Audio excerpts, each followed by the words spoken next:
things you need to hear. So turn off your tears and listen. Pain throws your heart to the ground. Love ties the whole thing around. We got an email from a viewer who was brought up in one of these end of times households, and sort of the same kind of baggage where you have to ask God for salvation and all that stuff. And so this is what she had to say about that. I'm going to read a portion of her email here. She says, I was unlucky enough to have been one of those children brought up in an end of times household. At the tender age of 6, I was certain that many of my loved ones who happened to be a different denomination were going to horrifically perish, and soon. The notion of people I loved having these monstrous things happen to them became a constant concern, practically an obsession. It got to the point where every time I heard a noise in the middle of the night, I would jolt awake, and for a split second, I would think the end of the world was happening. I suffered from anxiety attacks that only worsened as I grew older. I still suffer from generalized anxiety disorder, and I can't help but feel bitter that much of my childhood was buried under the weight of anxiety inspired by religious teachings.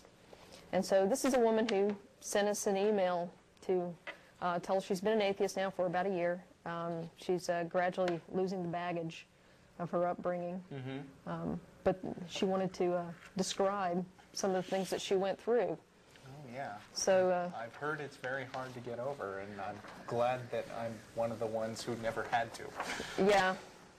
And so, I just keep thinking about this poor 4-year-old child who, she's not only losing the ability to take responsibility for her own behavior by doing this, because after all, she's a sinner.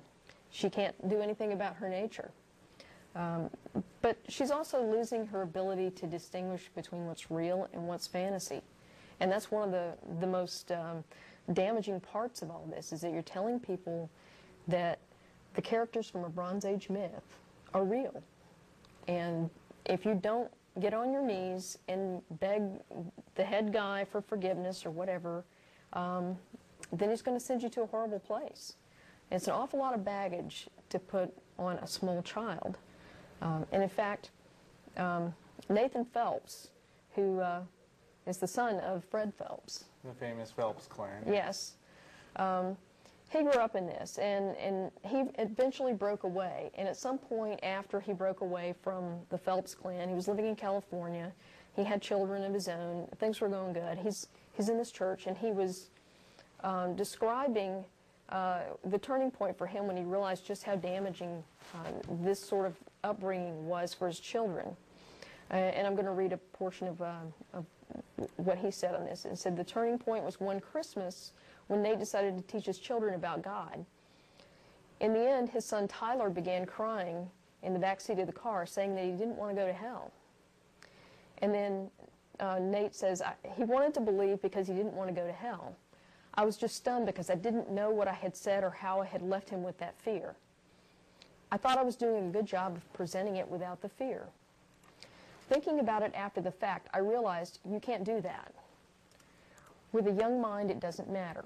You can try as much as you want to talk about how good God is, but the bottom line is there's this intolerably frightening punishment if you don't accept it. And how does a young mind deal with that? And I guess that's my whole point about this religion-inspired child abuse, that you're asking a very small child to accept adult consequences, to sort of absorb this horrific punishment. And I liken it to allowing a 4-year-old child to watch horror movies, and have them try to deal with that. There's things you need to hear, so turn off your tears.